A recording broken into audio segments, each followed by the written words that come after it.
Guys, welcome to drboystv.com, the home for intelligent black people. My name is Dr. Boyce Watkins. Today on drboystv.com, I want to talk about Colorado State and Deion Sanders. I thought it was absolutely brilliant that Colorado State's coach Jay Norvell started a beef with Deion Sanders. I don't even think it was a real beef. I think it was just something people to talk about. Well, it turns out that it was probably a pretty brilliant move, particularly if you consider that college football is a business. So I'm going to break this down for you, particularly from an economic standpoint, also from a black perspective that you won't get anywhere else. So get comfortable, buckle up your seatbelt. We're going to get started on drboystv.com right now.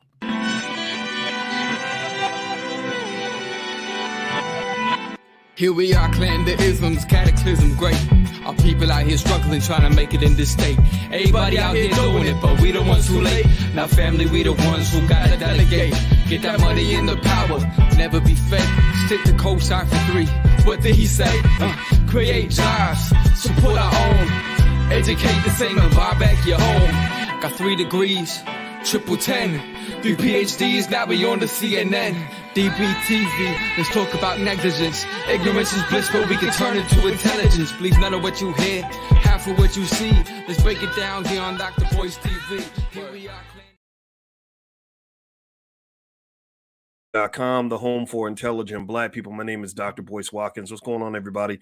Let me know if you can hear me okay. Give me a yes if you can hear me. Let me know that I'm coming through all right. I want to make sure that you guys can hear me talk. So anyway, what's going on, everybody? Also, just a reminder, this podcast is on Spotify. It's also on Apple. So wherever you get your podcast, just look up the Dr. Boyce Breakdown. You can find it there. And also, I'm a finance professor. So if you want to get profit alerts or our $5 a day investing plan or a free e-copy in my book, It Takes the Village to Raise the Bar, just text the word stock to 31996. Text stock to 31996. All right, give me a yes or no. How many of you have been following Coach Prime, Deion Sanders, and his move to Colorado? Let me know. Terry Cobb, Joseph Wilson. I see you, Terry Cobb, out of Atlanta. Shout out the city you're from. How many of y'all, give me a yes or no. How many of you have been following? I want to see if anybody else has been following this interesting scenario with Deion Sanders, where he's been in this beef this week with the coach at Colorado State, a guy named Jay Norvell. And by the way, yes, I am still on YouTube. My YouTube channel is drboystv.com. And also I'm on Spotify and Apple. So you can look me up on those platforms too. Give me a yes if you've been following it. I want to see how many people have been sort of keeping up with this. Lisa Parker, hello. Lisa says yes. Okay. Yeah, well, I'm telling you, in case you haven't been following it, Deion Sanders has done a great job so far at Colorado. The problem is it's only been 2 games, right? So 2 games. Again, you're talking to a guy I'm a pretty big football fan, and I was big into football when I was a kid. I played a lot of football, and I was a big Dallas Cowboys fan. So not only am I interested in football, but I'm also a guy who's been very interested in the career of Deion Sanders in a respectful way. I think that Deion is a great athlete, one of the greatest I've ever seen, and I was really happy to see him get those big wins this year. Now, one thing that's interesting about this is, and I've talked about Coach Prime before, in the sense that Coach Prime reminds us that college football is a business, and a business means that they make money from selling tickets. They make money from selling merchandise. They make money by getting attention. Attention is a massive, massive economic commodity. Attention is a commodity. And nobody courts attention better in college football than Deion Sanders. This is one of the reasons why I mentioned to you guys the other day that I think someone said that maybe Coach Prime could be a candidate for the job at Alabama at some point. I said, why not? Why not? The guy can coach. He's good at what he does. You put him at Alabama, you're going to make money. It's going to bring more money into the school. And I did a video with you guys earlier on the Black Financial Channel about how universities are just so money hungry and they make billions of dollars just doing all kinds of crazy stuff. So why not hire Coach Prime? Because this guy is a $1 billion brand. And again, I mentioned to you also that from a black perspective, black people should be a little bit offended that every time you get an asset that has that magnitude and that kind of impact, it gets sort of cherry picked, it gets plucked, it gets Jackie Robinson out of the black community. And so if you ever wonder why black wealth is so much lower than white wealth, that's part of the reason why. I'm a finance guy. I'm a wealth guy. I study this for a living. I've been studying it for 30 years. And one thing I could tell you is that if you have 5 nickels in the bucket and you take 3 nickels out of the bucket, you're only going to have 2 nickels left. You get what I'm saying? If you have a certain amount of wealth and people are taking your wealth away, then you're going to have less wealth than you had before. And you're probably going to end up having less wealth than the person who keeps taking it. So effectively, one of the reasons I've made this consistent argument about Coach Prime and what Coach Prime, could mean to the Black community and HBCUs is because I believe firmly that Coach Prime's brand is worth between $500 million and $1 billion. I know for a fact that University of Colorado is making tens of millions, if not hundreds of millions in excess cash flow from hiring Coach Prime. It ain't nothing but a thing to pay $5 million a year for a coach that can fill up an entire football stadium with 50,000 people in it and get your tickets selling at the highest price they've sold for many years. The Coach Prime was not a hire. He was a corporate acquisition. Give me a yes if you follow, because I want to just sort of revamp that to make sure you understand the context of this discussion. Please hit that thumbs up button, by the way. Thumbs up, share, make sure you subscribe, hit that notification bell. So what's going on this week? Well, Coach Prime is playing against Colorado State, which I assume is some sort of in-state rivalry because it's the same state. And there's a guy named Jay Norvell. Jay Norvell is the coach at Colorado State, and he made a comment about taking off his hat and sunglasses when he talks to adults, because he said, that's how my mama raised me and blah, blah, blah, blah, right? Well, Coach Prime took offense to this statement. Coach Prime, I don't know if y'all saw that, but Coach Prime, he got his guys fired up like, oh, no, you didn't. You dissing, you hating, right? Whatever. And I kind of laughed about it. I was like, well, yeah, a little bit, but it ain't that big of a deal. But whatever, right? College football is a little bit like WWE. It's entertainment. I mentioned that to you, right? So anyway, Coach Prime's made this into a big deal. This has become a national story. Everybody's been talking about it. I even saw Roland Martin do videos about it. And there's so many people. ESPN Game Day is covering this game. It's been sort of a big deal, right? It's made into a big deal because beef sells, fighting, going back and forth sells, whatever, right? And I'm not even mad about it. To me, I don't think either of these guys take it that personally. But here's the part that I thought was interesting. I want to point this out to you. The coach of Colorado State, Jay Norvell. Does anybody know anything about this guy? Does anybody know anything about his track record as a football coach? Well, give me a yes or no. Has anybody taken a moment to sort of reflect or research Jay Norvell's winning record or record as a football coach? Does anybody know how good Colorado State actually is? Colorado State is absolutely horrible. They are absolutely horrible. They last year they were, I think, 3-9. They were one of the worst teams in the conference. The year before that, they were one of the worst teams in the conference. They are terrible. They are absolutely terrible. So here's what's funny. They this is a game, and this is funny, but it's brilliant of Jay Norvell. This is a game nobody would have paid attention to. Nobody would care that Colorado's playing Colorado State because last year when they played, nobody watched because Colorado was garbage and Colorado State was garbage. So it's like garbage versus garbage equals garbage. But this year, Colorado's had kind of a nice little swing. They got a couple of nice wins. They beat the crap out of Nebraska. I thought that was very impressive. So it's interesting, but at the same time, it's the beef that's selling. It's the conversation that's got people going, right? That's what got game day there. I think The Rock showed up. Literally, The Rock, and one of the biggest actors in all of Hollywood, shows up. I could have swore I saw him Coach Prime talking to The Rock. And I said, wow, this is big. This is massive. So what I thought was brilliant about Jay Norvell, the coach of Colorado State, is that he took something that people normally would pay no attention to. As a true football fan, honestly, I wouldn't go watch this game. I don't care. Beating Colorado State means absolutely nothing. Beating Colorado State that's of course you're supposed. Everybody beats Colorado State. Like they're not good, right? So the idea that they was it Offset and Lil Wayne, were they there too? Yeah, I mean, this is the beauty of it all, right? And I'm not even mad about it. I'm not saying anybody was stupid or silly or anything like that. But what has occurred is that Coach Prime, this is what his economic value is that he has that ability to transcend football. So like when I ask you all, how many of you have been paying attention to what's happening at the University of Colorado? A lot of you said yes, and a lot of you aren't football fans. A lot of you wouldn't normally be watching college football if it weren't for Coach Prime. So Coach Prime has that same effect. Tiger Woods had on golf. A lot of people started watching golf when Tiger started playing, and they knew nothing about golf. They had to educate millions of people on how golf works and who the best players were, because a lot of people didn't care anything about golf until Tiger came along. That made Tiger into a billionaire, a billion dollar commodity, right? So the same way that Tiger Woods was a $1 billion asset to golf, I argue that Deion Sanders is a $1 billion asset to Colorado and a $1 billion asset to college football. So give me a yes if you understand what I'm saying. Give me a yes if you follow the argument. You don't have to agree with everything I say. And I know some people show up and they just want to fight and stuff like that. They want to argue and all that. I'm not going to argue with you. It ain't even worth it. Deion Sanders ain't, for all of you that get overly into it, just know Deion ain't going to write you no check. Deion ain't going to send you none of that money. Colorado, when they make that $100 million a year from Deion, they ain't sending you and your family not one nickel. And I encourage brothers that get overly passionate or into this stuff to make sure that you, as you're watching other players, I want you to be a player too.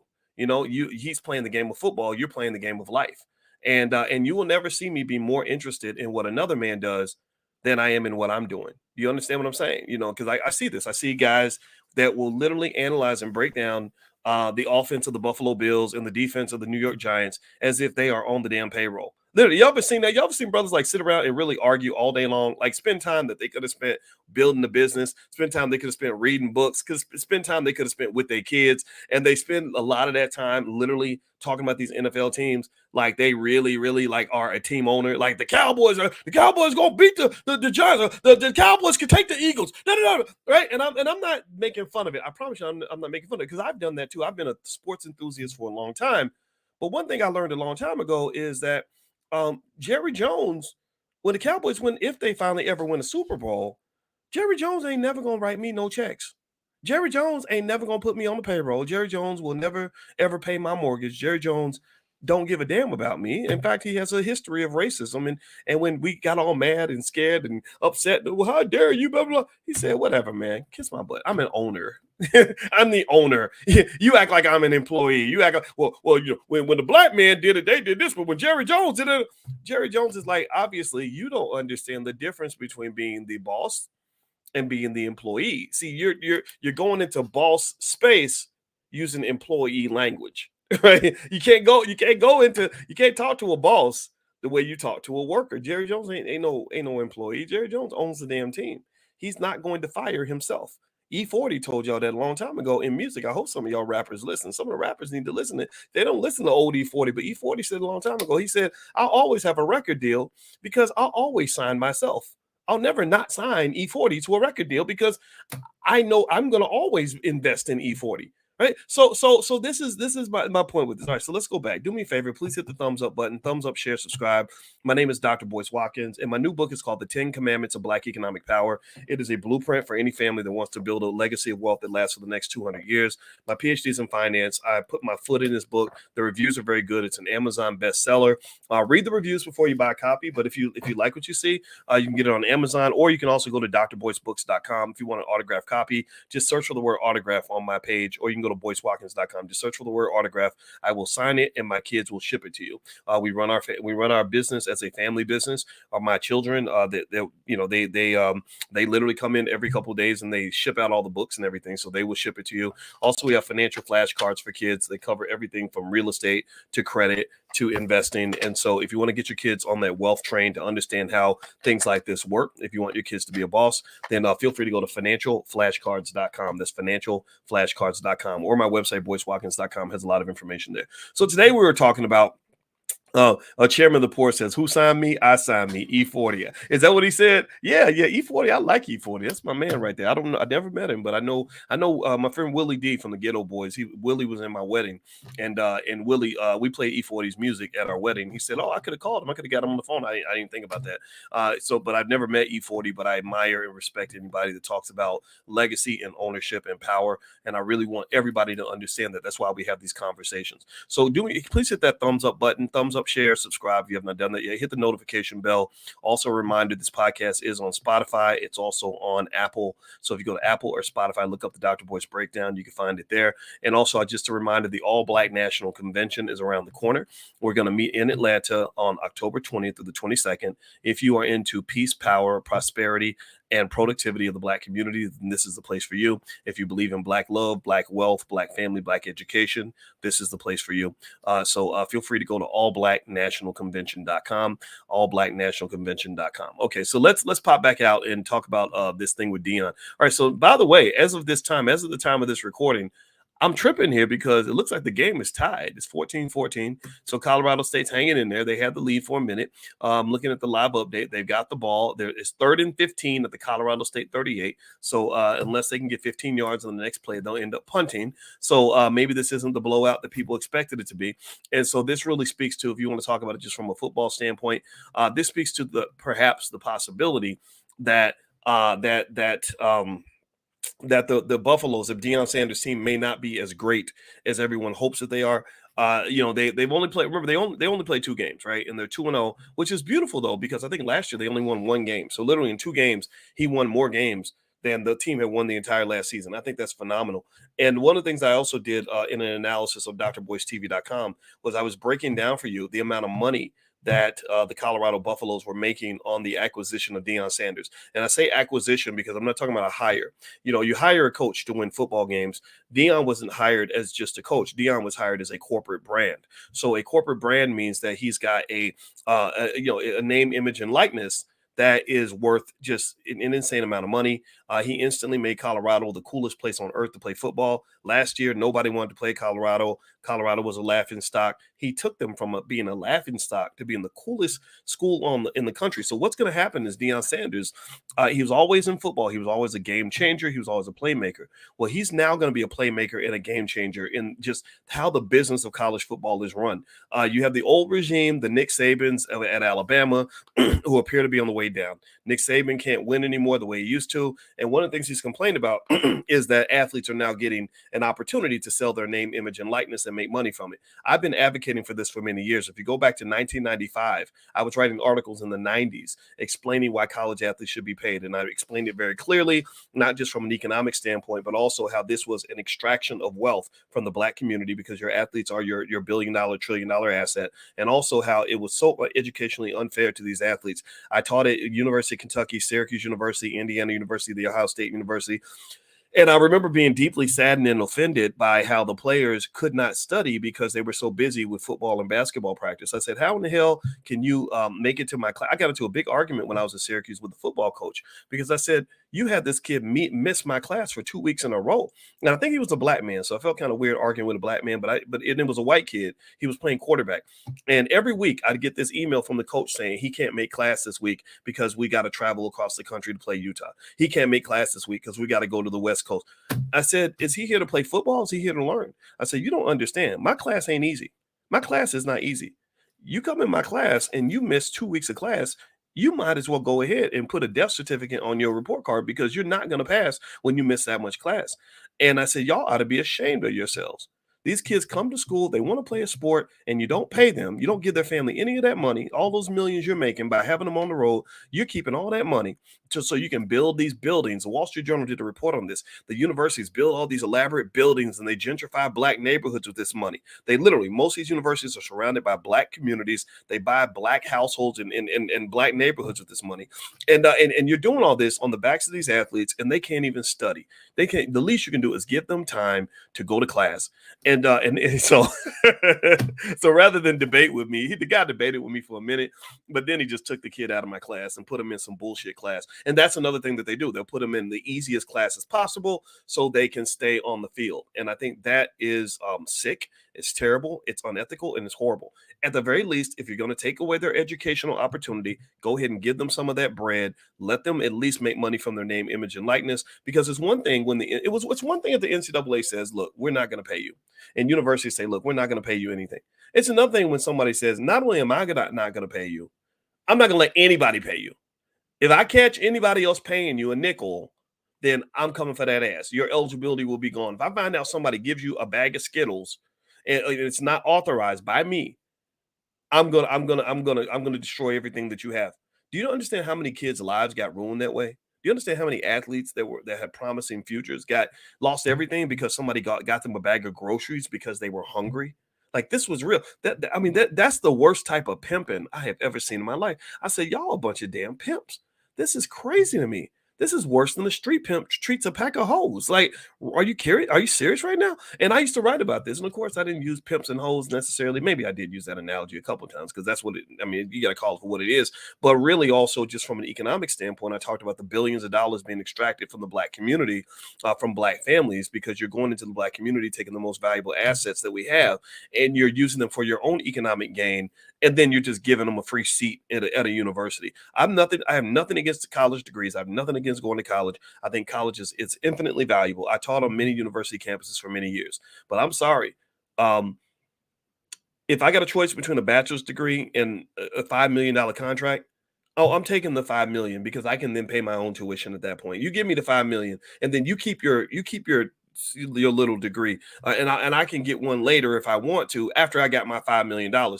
Think about this: most black people that go to college, we go to college because we want to make more money. We go to college because we want to have a better life. We want to go to college because we want to have more income. So why in the world would you think that a $5 million contract for a name, image, and likeness deal has the equal economic value to a college degree? Seriously, a lot of y'all got college degrees. How many of y'all went to college? Give me a yes if you went to college or graduated. Give me a yes in the chat if you are a college graduate or just at least a college attendee. Give me a yes. All the college veterans, give me a yes. And then also if you have student loans, let me know if you have student loans.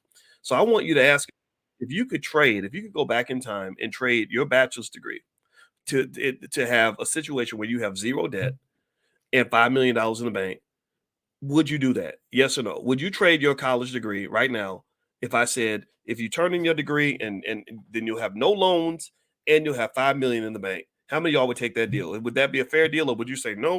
My degree in philosophy is worth $1 billion to me, and I would never trade that for anything. If that's the case, then I need to talk to you about education and economics and how education typically is a vehicle to obtain economics. And when you get the money, you've kind of like been able to kind of jump the line a little bit. Like this is, I understand education is valuable, but Lord Jesus, if you are a person that would give up millions of dollars for a degree, that price of tuition is probably a little bit too high. So anyway, so let me finish up my point here. So let's circle back. So with Deion Sanders, I'm still a little peeved that he's at Colorado, to be honest with you. I wish he was at an HBCU, but I also wish HBCUs had enough resources to really nurture an asset like this.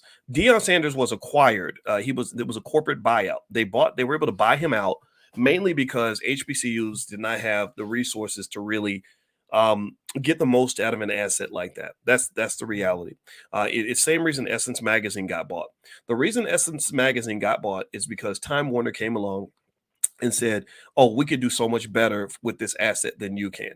We have distribution channels that you don't have. We have customers out here that you don't have. We have a portfolio of other properties that we can blend Essence in with that portfolio, and we can pull 80 million a year out of this asset that you can only get 10 million a year out of because you don't have the distribution channels. Maybe you don't have the expertise to really work it at that high level. So we're going to offer you an amount you can't refuse." So when the owners of Essence got an offer, it was an insanely high offer. It's like you're living in your house and you know your house is worth 400,000. Somebody comes along and offers you 1.5 million. You feel like you got to take it, right? It sucks, right? Because you don't own it anymore, but you got to take the offer. So I think with Deion, Colorado, because they have vast resources, they have this massive audience, this massive, maybe they have some access to some things that Jackson State does not have, and especially that facility and all that stuff. Well, they were able to pretty much make an offer to Deion that was hard for an HBCU to match. A person that doesn't take that offer would have to have some value system that is greater than money. This is why I explained to you that in the Black economic revolution, you cannot have a mindset where money it matters more than everything else. It cannot be an MOE mindset. You can't think money over everything, because if you think that money is the number one variable in every decision, and that money is the defining factor, money is the yes or no in every decision, then you might as well say you're a white supremacist. And why do I say that? Well, the reason that you might as well say you're a white supremacist is because if you worship money, then that means you end up following the orders of the people who have the most money, right? If I worship money and money's all that matters, like if I'm a girl and I say, look, I'm gonna date the guy that has the most money, well, then I am controlled by money. It's like I'm a drug addict and the drug is money. So effectively, give me a yes if you're following what I'm saying. I want to help you understand this. This is why I explain to you why I'm not a capitalist. As a black man, I can't be a black capitalist because I cannot be completely pro-black and completely capitalist at the same time. Why? Well, because white men have all the money. White men have all the money. So and they have an agenda that's different from mine. So if I say to you, hey, you know what? Hey, look, I ain't worried about black or white. I'm just thinking about green. And I just take the deal that's going to offer me the most money. Well, then that means some white guy, if I get something that's valuable enough, if I become significant enough in doing what I do, from an economic standpoint, then someone will come along and write a big fat check and say, "Hey, Dr. Boyce, I'll write you a big check to get you to stop doing all this pro-black stuff and come over here to CNN or wherever people somebody might want somebody like me, and then you can't do this black stuff anymore, right? So effectively, when you only worship money, you become a white supremacist because white people have all the money. So what has to happen if you're black and you're slick and you're smart about it, you have to make sure you have what they call a double bottom line. You got to have something where you say, yeah, money matters to me. Money is not something I'm going to ignore. That's another problem. We either worship money too much or we ignore the importance of money, right? A lot of our activism fails because we ignore how important it is to be able to pay the damn bills. Like a lot of our best movements died because the activists wanted to be so anti-money and reject money and try to do everything for free. And they didn't realize you can't run an organization on free. Give me a yes if you follow me. You can't run anything on free. It's very hard to build an institution on free. If you are an activist, you're with the Black Panther Party and y'all sitting there over the weekend protesting something. Well, guess what? On Monday, everybody's gonna have to go to work. So you can't protest no more because everybody got to go to their job and everybody's got to go serve the very same capitalists that you've been fighting against the whole weekend. So you can't fight capitalism and be a slave to it at the same time. So what I believe the Black Panther should have done is, or Black Panther Party should have done, is found some way to develop a solid economic model, an ethical economic model that allowed enough economic fuel to drive the movement so that they could say, look, don't worry about going to work on Monday. We're going to pay you a good salary to come into the office every day. Don't worry about don't worry about your job. We want you to quit your job so you can be a full-time activist, right? So effectively, money is an important piece of the fuel, but money can't be the only be all end all. It can't be the reason for existing. It can't be just the most important thing in every conversation because effectively money is a drug and a drug will turn you into an addict if you obsess over that drug. Okay. Give me a yes if you follow what I'm saying. I think this is really important to talk about because one of the problems that you have in the black community actually is that you have kind of a divergence. And this happens with white people too. So it's nothing to be alarmed about, but it's something I want you to pay attention to. You have some people who think that if you care about the black community, then you will never ask for money for anything. They think that if you ask for money, if you have a product and you sell it for a fair price, that somehow you are a scammer, you are a thief, you are a terrible person, you are trying to rob people, all you're trying to do is get money. And people like this, unfortunately, become harmful to the community because what they do is they say, this activist, this black person who it claims to be doing good things for the community, he's fake, he's a scammer, he's a liar. But instead they'll let white people come in and open businesses and get money because the white guy, at least he shows up and says, I don't care about you. I'm not doing anything for your community. This money you give me is going to leave the community. It's never coming back. Walmart sells you something. There's nothing in Walmart's corporate mission statement that says that it's our goal to uplift and benefit the black community. Not one single thing. All the Walton family kids are billionaires. They take your money and they put it in the pile and they never ever bring it back. That's what they do, right? So there are people, think about this. There are people who are okay with you going to spend money at a Walmart, but but if a black business owner says, hey, my product is $5, my product's $100, my product's eight, whatever the price is, they say, oh, he's stealing, he's taking money. Right. So what effectively has happened is that they've killed the ability of black people to have legitimate movements or legitimate progress in the community because they're basically saying only white people can run businesses. White people come through the business, they get a pass. The black man comes through the business. Oh, you're a scammer. You're bad, whatever. Right. So it's almost better when the person says, I'm just doing business. I don't care nothing about nobody. I'm not putting this money toward anything. I don't care about the community, whatever. Right. It's almost better when somebody says they don't care than it is when somebody says, hey, I'm running a business. I have a product. Here's the price. You can buy it if you want to. You don't have to. And a portion of that money is going to go right back into the community. I'm going to hire black people. I'm going to invest in assets in the black community. I'm going to support black businesses. And that's one of the interesting dilemmas that you run into, because this is something we run into in the Black Business School. In the Black Business School, where we literally have 156,000 students around the world, a lot of them pay very little, if nothing, to get literally an education that's better than what they got in college. My wife, her PhD is real. My PhD PhD is real. We've worked with other PhDs and professors and lawyers and doctors and billionaires. Billionaire Mike Roberts is actually going to join our faculty very soon. So we've had top-notch people. Last year, the CEO of the Air Jordan brand, Larry Miller, he came to our convention last year. These are the types of people that we brought into the space. But it becomes difficult because what happens is you're trying to grow and build things, and those things cost money. We have structure, organization, we have boards, we have teams, and everything else, and those people are not cheap, right? You have to pay tens of thousands of dollars every month to make sure that everybody can stay focused. Because similar to the way a child can't learn math if they didn't eat that day, right? A child can't learn English if he had nowhere to live. Well, the same thing is true. A person can't really focus on doing what's best for the community if they have to worry about going to some funky job in order to pay the bills. If they got to go back to their job at Target or their job at Google or their job at UPS, right? So it's better when people can actually focus. But one of the things that's going to be required for your community to build is you have to have that space for Black businesses to thrive and grow. Like, if you don't want to buy from those businesses, that's fine. But I think it's also really important to sort of take note when you have people that seem to just really dislike, just fundamentally dislike. I call them the Negro naysayers. They dislike the idea of a Black person collecting money for anything, right? Which is devoid of understanding. Why are they collecting the money? Are they hiring Black people? Are they doing good things for the community? Are they better than a Walmart? If I give my money to Walmart, then I should be willing to give my money to a Black business owner if he's going to hire a couple of Black people, because that money has a multiplicative ripple effect in the community. So this is one of the things in my research, and I wrote about this a lot in my book, The 10 Commandments of Black Economic Power. This is one of the problems that you have. And when they talk about Black wealth dropping to zero by the year 2053, that's one of the reasons why. One of the reasons that it drops is that when you have these opportunities to develop these economic accelerators where you can really make a lot of money very quickly, there are people that don't understand it, that don't like it, that don't agree with it. You can call it crabs in a barrel, you can call it whatever you want, but there's so much tension, so much blockage of their progress that those businesses eventually die. Your best ideas end up getting aborted before they're even born, and not to mention the job culture, stuff like that. All right, so anyway, do me a favor, please hit the thumbs up button, thumbs up, share, subscribe if you haven't done that yet. You're watching drboystv.com, the home for intelligent Black people. My name is Dr. Boyce Watkins. If you want to get a copy of my book or any of my books, I have a Black American Money series. You can go to boycewatkins.com. There's also free stuff there, like the $5 a day investing plan, so feel free to go take a look at that. Now let's see here. Dr. Umar raises on money to build the FGMG Academy, all boys school. People saying he's lying and stealing. Yeah, well, you know what's funny? Just to answer that question about Umar. Umar, I'm gonna be quite frank with you. Umar, I'm not one of his favorite people. Umar's had an issue with me for a long time because I asked some hard questions about the school back in 2016, probably I think 2015 actually. So it's been almost 8 years.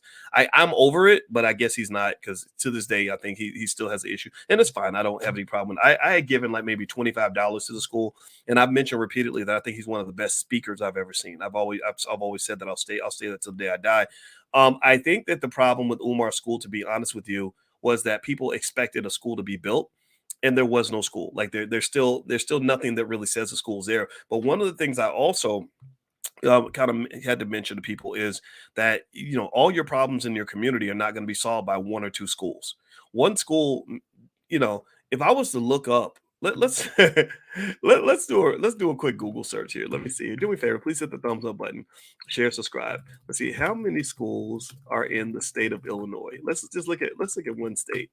There are 3,977 schools in the state of Illinois alone, and 853 school districts that serve 1.9 million schools. If I was to look up California, there are 9,000 schools in the state of California. 9,000. If I were to look up how many schools there are in the United States, let me see here. How many schools are there in there? Let's see. How many total schools are there in America? There are 130,930 schools in the United States, and that's just K through 12. That does not count the universities or the preschool. Okay. So, what is my point in bringing this up? Is my goal to be a jerk today? No, that's not. I bring it up because I think that there's a little bit of hero worship in our community. I think there's a little bit of this, unfortunate idea that somehow one superhero, one Superman is going to be able to elevate, 40 million people out of their condition. I just don't believe that. I believe in systems. And because remember, when you read every Wednesday night, we study from Dr. Claude Anderson's books. And if you want to come in with us and get notified when we do that, just go to boycewatkins.com and click on something and sign up for something, and I'll send you an email, let you know when we meet. And one thing that Dr. Claude Anderson talks about is how systematic racism is structured. It's a system. You can't beat a system with one person. You can't beat a school system, 130,000 schools, with just one super school. What you really need is you need to have thousands of schools. So if when I get access to $1 billion, maybe that'll happen one day before I'm done. If it won't be me, it'll be one of your kids. I want them to build a school system. I want them to not sit around and say, I'm going to build one amazing school. I want them to say, how do we develop a system with 1,000 board of directors that are going to build 1,000 schools? Because in order to fight systematic racism, you have to create an alternative system. Everybody can't attend one school. Okay, so that's what I'd say on that. It's nothing negative about what Dr. Umar's been trying to do. You can say what you want, evaluate it how you want. I have nothing interesting to say about that, to be honest with you. We did all that when we were younger. I'm not interested in going back into that space because it's not me against Umar. It's just me telling the truth here. So if you really want to win in this economic game as a group, first thing is I think we're too early in our evolution to believe in the idea that all black people will get on the same agenda. That's not going to happen if it ever does. The best option now is family by family. Start with your own family, start with your own kids, start with the code of conduct that exists in your own house. And then what can happen is that you live in a country, remember that you live in a country where you can elevate above the masses. Like you live in a country where there's enough opportunity that if you make a plan, like for example, on my website, boycewatkins.com, there's a $5 a day investing plan. Just that alone will elevate you above 80-90% of all Americans when it comes to wealth for your children by the time they hit 20, 25 years old. Very easy to do, very straightforward. All you got to do is trust me and have a plan. If you believe what I'm saying and you have a plan, the math all works out. I was a math teacher at the University of Kentucky, so I know how to count. And so if you do something basic like that, and it's free, it's totally free, right? So, so I would encourage you to try something like that, and that will get your family ahead when it comes to wealth. Beyond that, there is the whole other issue of just culture, right? A lot of the culture. I was watching something where this rapper Sexy Red was talking about. I don't know if you ever seen Sexy Red. She's so interesting. Really ratchet too. She's kind of ratchet. She's real ratchet. Anyway, she was talking about the most romantic thing that ever happened to her. And she said the most romantic thing that ever happened to her was when she was 15 and her first boyfriend robbed somebody and gave her the money. And they said, well, how much money did he give you? And she said it was like $13. And she said that was so sweet because nobody ever did anything that nice for me. Right. So this is kind of the craziness that they promote to you. This is what they consider to be your culture. And I believe that the best way to go is to create your own culture. Now, let's see. Somebody says, go watch the game, Doc. I'm going to go watch the game in a minute. I'd rather talk to y'all right now. I'm checking the score. It looks like the second half just started. It's 14-14. Honestly, just going back to Deion in this game, there's nothing about this game that I would typically watch. Honestly, I don't care about Colorado State. Colorado State sucks. So he's supposed to beat the crap out of this team, right? So the fact that it's tied up is really interesting because if you look at the history of Colorado State, they did not win a lot of games last year or the year before. However, again, this speaks to the brilliance of Coach Prime and to the brilliance of that coach, Jay Norvell. They got people to care about something that they normally would not care about. And that's why Coach Prime is $1 billion asset for Colorado. I did the math for you guys, and I was showing you how their tickets, they couldn't sell out their tickets last year because the team sucked.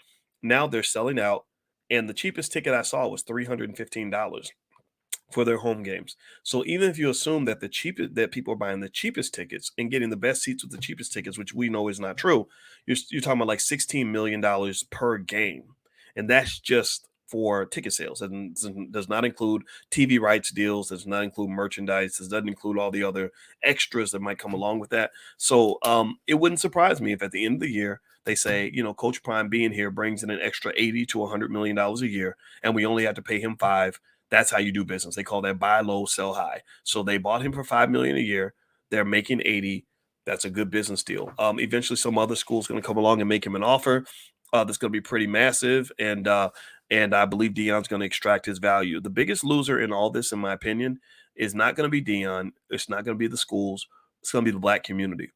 because just similar to hip hop, every time you have something valuable, similar to Jackie Robinson in the Negro Leagues, whenever you have something valuable, somebody else comes along and they buy it out, as opposed to the alternative. What we don't realize is that there's an alternative. The alternative is that you can maintain ownership of something and nurture it and grow it into what you want it to be. But the problem is that it takes 20 or 30 years to do that.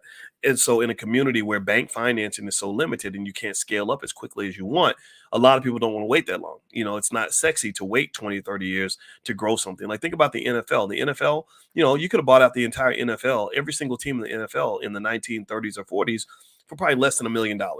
Literally, like if somebody had come along in 1945 and said, "I'll buy your little crappy league," because the Chicago Bears, teams like that, were being purchased for like $100, $200, Green Bay Packers, $50, whatever.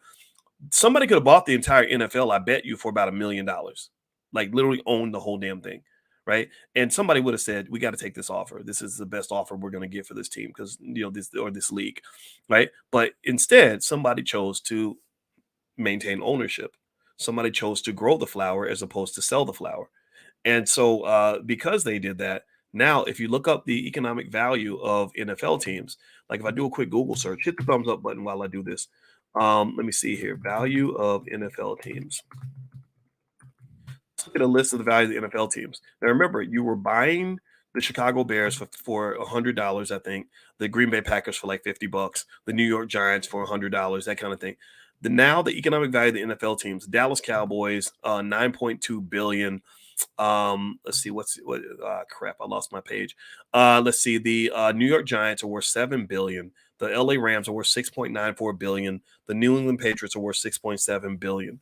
And the thing about these numbers is that those aren't even the real numbers. Those are conservative estimates based on their what they call the present value of future cash flow model. That's what's used in finance to value an asset.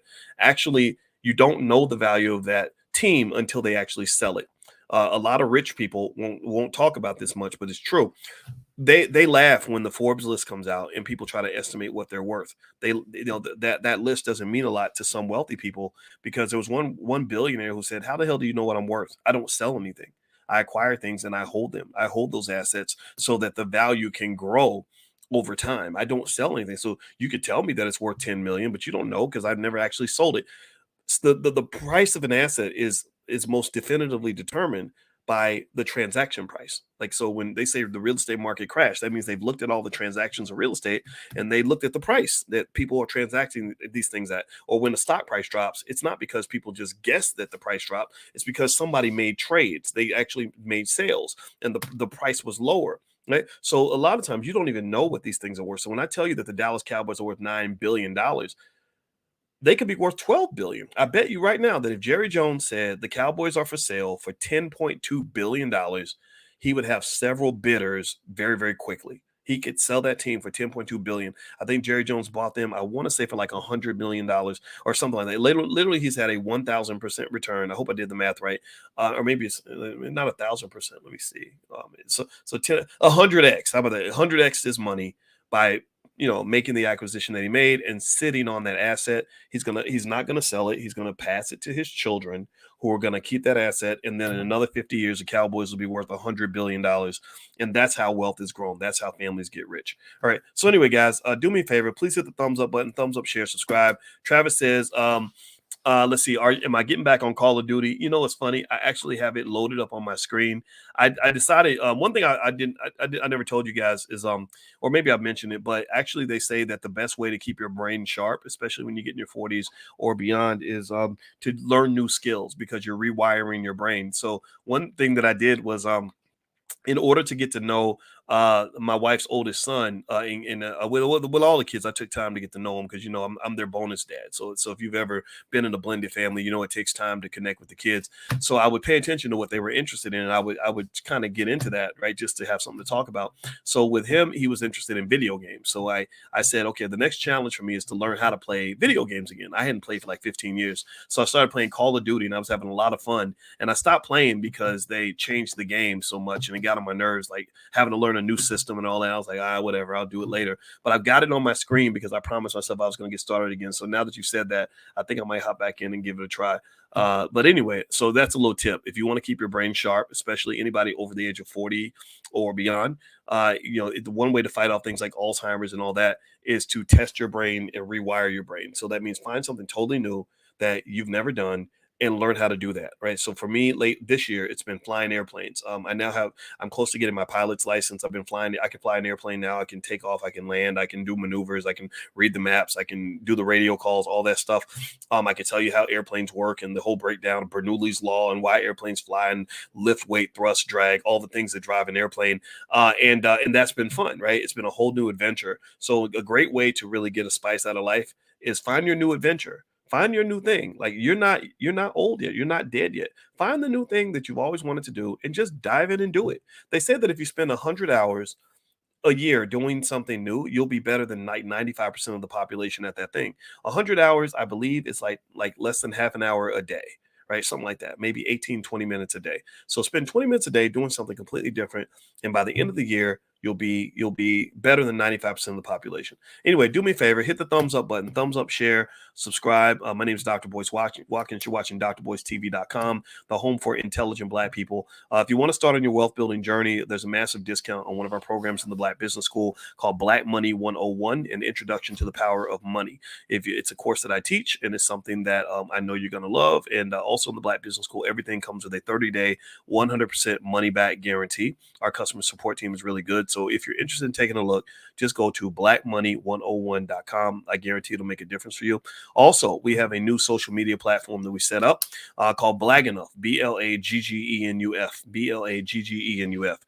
And a lot of this was because we wanted to get away from Facebook and Instagram because, they can deplatform you at any time. Also, we wanted to get away from the toxicity that exists online where people are sort of attacking each other just so they can get views and make money on their YouTube channel. I don't like that. I don't know about you guys, but I'd rather see unity and respect and us engaging in conflict resolution. So if you're into peace, prosperity, and productivity in the community and you don't like all the ratchetness, all the chaos and whatever, then feel free to join us at Blaggenuf. You have to apply, though. You have to fill out the form.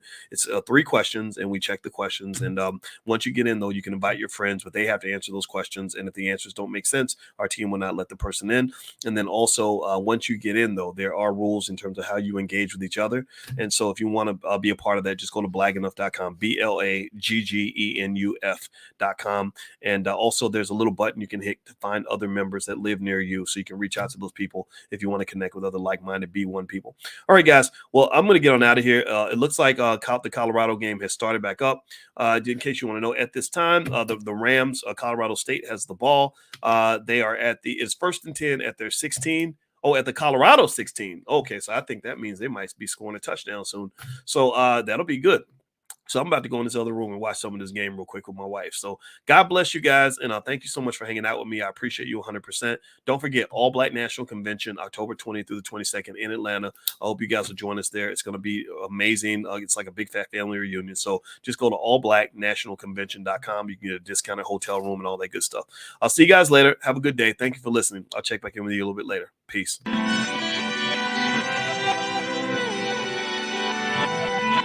Here we are, clan the isms, cataclysm great. Our people out here struggling, trying to make it in this state. Everybody out here doing it, but we the ones who late. Now family, we the ones who gotta delegate. Get that money in the power, never be fake. Stick to cosign for 3. What did he say? Create jobs, support our own. Educate the same and buy back your home. Got 3 degrees, triple 10. 3 PhDs, now we on the CNN. DBTV, let's talk about negligence. Ignorance is bliss, but we can turn it to intelligence. Believe none of what you hear, half of what you see. Let's break it down here on Dr. Boyce TV. Here we are.